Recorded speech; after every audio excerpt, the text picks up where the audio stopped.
بسم اللہ الرحمن الرحیم۔ السلام علیکم ناظرین۔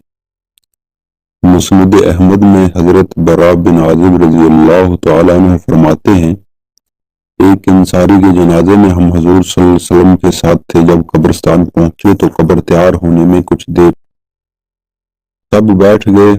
ہم اس طرح خاموش اور باادب تھے کہ گویا ہمارے سروں پر پرندے ہیں۔ آپ صلی اللہ علیہ وسلم کے ہاتھ میں ایک تنکا تھا جسے آپ صلی اللہ علیہ وسلم زمین پر پھرا رہے تھے۔ تھوڑی دیر میں آپ صلی اللہ علیہ وسلم نے سر اٹھا کر دو بار ہم سے فرمایا کہ عذاب قبر سے اللہ کی طرف پناہ مانگو۔ پھر فرمایا، مومن جب دنیا کی آخر اور آخرت کی پہلی گھڑی میں ہوتا ہے، اس کے پاس آسمان سے نورانی چہروں والے فرشتے آتے ہیں، گویا ان کا منہ آفتاب ہے، ان کے ساتھ جنت کا کفن اور جنت کی خوشبو ہوتی ہے۔ وہ آ کے مرنے والے کے پاس بیٹھ جاتے ہیں اور فرماتے ہیں، یا ایھا الناس، یا ایھا النفس المطمئنہ، ارجعی الی ربک راضیۃ مرضیہ، اے اطمینان والی روح، اپنے رب کی طرف لوٹ چل، تو اس سے راضی ہے، وہ تجھ سے راضی ہے۔ یہ سنتے ہی وہ روح اس طرح بدن سے نکل جاتی ہے جیسے مشک کے منہ سے پانی کا قطرہ ٹپک جائے۔ اسی وقت ایک پلک جھپنے کے برابر کے دیر میں وہ جنتی فرشتے ایک پاک روح کو اپنے ہاتھوں میں لے لیتے ہیں اور جنتی کفن اور جنتی خوشبو میں رکھ لیتے ہیں۔ اس میں ایسی عمدہ اور بہترین خوشبو نکلتی ہے، کبھی دنیا والوں نے نہ سونگھی ہو۔ آپ اسے لے کر آسمانوں کی طرف چڑھتے ہیں۔ فرشتوں کی جو جماعت انہیں ملتی ہے وہ پوچھتی ہے، یہ پاک روح کس کی ہے؟ اس کا بہتر سے بہتر جو نام دنیا میں مشہور تھا وہ لے کر کہتے ہیں، فلاں بن فلاں کی، یہاں تک کہ آسمان دنیا تک پہنچ جاتے ہیں، دروازہ کھلوا کر اوپر چڑھ جاتے ہیں۔ یہاں سے اس کے ساتھ اسے دوسرے آسمان تک پہنچانے کے لیے فرشتوں کی اور بڑی جماعت ہو جاتی ہے۔ اس طرح ساتویں آسمان تک پہنچتے ہیں۔ اللہ فرماتا ہے، اس میرے بندے کی کتاب ایلین میں رکھ کر اسے زمین کی طرف لوٹا دو، میں نے انہی سے پیدا کیا اور اسی میں لوٹاؤں گا اور اسی سے دوبارہ نکالوں گا۔ پس وہ روح لوٹا دی جاتی ہے۔ وہیں اس کے پاس دو فرشتے آتے ہیں، اسے بٹھاتے ہیں اور اس سے پوچھتے ہیں، تیرا رب کون ہے؟ تو وہ کہتا ہے، میرا رب اللہ ہے۔ پھر پوچھتے ہیں، تیرا دین کیا ہے؟ وہ کہتا ہے، میرا دین اسلام ہے۔ اور پھر پوچھتے ہیں، جو شخص جو تم نے بھیجے گئے تھے کون تھے؟ وہ کہتا ہے، وہ رسول اللہ ہے۔ فرشتے اس سے دریافت کرتے ہیں، تجھے کیسے معلوم ہوا؟ جواب دیتا ہے، میں نے اللہ کی کتاب پڑھی ہے، اس پہ ایمان لایا اور اسے سچا مانا۔ وہیں آسمان سے ایک منادی ندا کرتا ہے، یہ میرا بندہ سچا ہے، اس کے لیے جنت کا فرش بچھا دو، اسے جنتی لباس پہنا دو، اس کے لیے جنت کا دروازہ کھول دو۔ بس اس کے پاس جنت کی تر و تازگی، اس کی خوشبو اور وہاں کی ہوا آتی رہتی ہے۔ اس کی قبر کشادہ کر دی جاتی ہے جہاں تک اس کی نظر پہنچتی ہے، اسے کشادگی ہی کشادگی نظر آتی ہے۔ اس کے پاس ایک نہایت حسین و جمیل شخص لباس فاخرہ پہنے ہوئے خوشبو لگائے ہوئے آتا ہے اور اسے کہتا ہے، خوش ہو جا، یہی وہ دن ہے جس کا تجھے وعدہ دیا جاتا تھا۔ ان سے پوچھتا ہے، تو کون ہے؟ تیرے چہرے سے بھلائی پائی جاتی ہے۔ وہ جواب دیتا ہے، میں تیرا نیک عمل ہوں۔ اب تو مومن آرزو کرنے لگتا ہے کہ اللہ کرے قیامت آج ہی قائم ہو جائے تاکہ میں جنت میں پہنچ کر اپنے اعمال اور اہل و عیال کو پالوں۔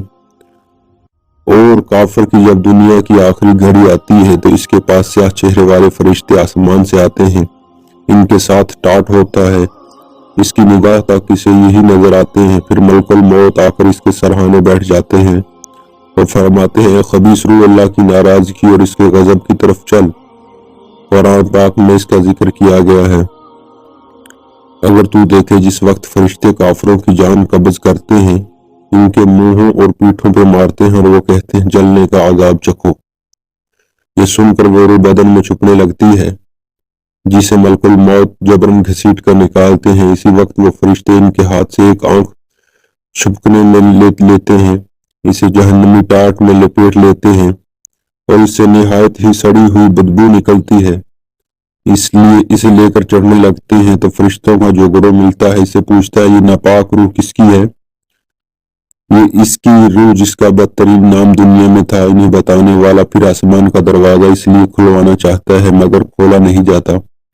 رسول اللہ صلی اللہ علیہ وسلم نے قرآن کریم کی آیت تلاوت فرمائی جس کا یہ ترجمہ ہے، بے شک جنہوں نے ہماری آیتوں کو جھٹلایا، ان کے مقابلے میں تکبر کیا، ان کے لیے آسمان کے دروازے نہیں کھولے جائیں گے اور نہ وہ جنت میں داخل ہوں گے یہاں تک کہ اونٹ سوئی کے ناکے میں گھس جائے، اور ہم گناہوں کو اسی طرح سزا دیتے رہیں گے۔ اللہ تعالیٰ کا ارشاد ہوتا ہے، اس کتاب سجین میں سب سے نیچے کی زمین میں رکھو، اس کی روح وہاں سے پھینک دی جاتی ہے۔ پھر آپ نے تلاوت فرمائی جس کا ترجمہ ہے، جو اللہ کے ساتھ کسی کو شریک کرتا ہے تو گویا وہ آسمان سے گر پڑتا ہے، اسے پرندے اچک لیتے ہیں اور اسے اڑا کر کسی دوسری جگہ پھینک دیتی ہے۔ اب اس کی روح اس کے جسم میں لوٹائی جاتی ہے اور اس کے پاس وہ فرشتے پہنچتے ہیں، اسے اٹھا کر بٹھاتے ہیں اور پوچھتے ہیں تیرا رب کون ہے؟ یہ کہتا ہے ہائے ہائے مجھے خبر نہیں۔ پوچھتے ہیں تیرا دین کیا ہے؟ جواب دیتا ہے افسوس مجھے اس کی بھی خبر نہیں۔ پوچھتے ہیں بتا اس شخص کی بابت تو کیا کہتا ہے جو تم میں بھیجے گئے؟ یہ کہتا ہے میں اس کا جواب بھی نہیں جانتا۔ اس وقت آسمان سے ندا ہوتی ہے کہ میرے اس غلام نے غلط کہا، اس کے لیے جہنم کی آگ بچھا دو اور جہنم کا دروازہ اس کی قبر کی طرف کھول دو، وہاں سے گرمی اور آگ کے جھونکے آنے لگتے ہیں، اس کی قبر اس پہ تنگ ہو جاتی ہے یہاں تک کہ ادھر کی پسلیاں ادھر اور ادھر کی پسلیاں ادھر ہو جاتی ہیں۔ اس کے پاس ایک شخص نہایت مکروہ اور ڈراؤنی صورت والا، برے کپڑے پہنے ہوئے بدبو والا آتا ہے اور اسے کہتا ہے اپنی برائیوں کا مزہ چکھ، اسی دن کا تجھ سے وعدہ کیا جاتا تھا۔ یہ وہ پوچھتا ہے تو کون ہے؟ تو چہرے والا اور وحشت اور برائی ٹپک رہی ہے یہ جواب دیتا ہے کہ میں تیرا خبیث عمل ہوں۔ یہ کہتا ہے یا اللہ قیامت قائم نہ ہو۔ اسی روایت کی دوسری سند میں ہے کہ مومن کی روح کو دیکھ کر آسمان و زمین کے تمام فرشتے دعا مغفرت و رحمت کرتے ہیں، اس لیے آسمانوں کے دروازے کھل جاتے ہیں۔ ہر دروازے کے فرشتوں کی تمنا ہوتی ہے اللہ کرے یہ روح ہماری طرف سے آسمان پہ چڑھے۔ اس میں یہ بھی ہے کہ کافر کی قبر میں اندھا بہرا گونگا فرشتہ مقرر ہو جاتا ہے جس کے ہاتھ میں ایک گرج ہوتا ہے، اگر اسے کسی بڑے پہاڑ پہ مارا جائے تو وہ مٹی ہو جائے، پھر اسے جیسے وہ اللہ تعالی کر دیتا ہے۔ فرشتہ دوبارہ اسے گرج مارتا ہے جسے چیخنے والا چلانے لگتا ہے، جسے انسان اور جنات کے سوا تمام مخلوق سنتی ہے۔ ابن جریر میں ہے کہ نیک صالح شخص سے فرشتے کہتے ہیں اے مطمئن نفس جو طیب جسم میں تھا وہ تعریفوں والا بن کر نکل اور جنت کی خوشبو اور نسیم و جنت کی طرف چل، اس اللہ کے پاس چل جو تجھ پہ غصے نہیں ہے۔ فرماتے ہیں جب اس روح کو لے کر آسمانوں کی طرف چڑھتے ہیں تو دروازے کھلواتے ہیں تو پوچھا جاتا ہے یہ کون ہے؟ اس کا نام بتاتے ہیں تو اسے مرحبا مرحبا کہہ کر وہی کہتے ہیں، یہاں تک کہ اسے آسمان میں پہنچتے ہی اللہ تعالی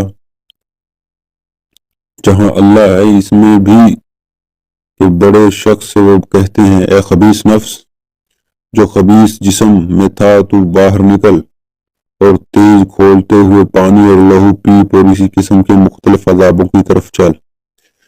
اس کے نکلنے تک فرشتے اسے یہی سناتے رہتے ہیں، پھر اسے لے کر آسمانوں کی طرف چڑھتے ہوئے پوچھا جاتا ہے کہ یہ کون ہے؟ اس کا نام بتاتے ہوئے آسمان کے فرشتے کہتے ہیں اس خبیث کو مرحبا نہ کہو، یہ تھی بھی خبیث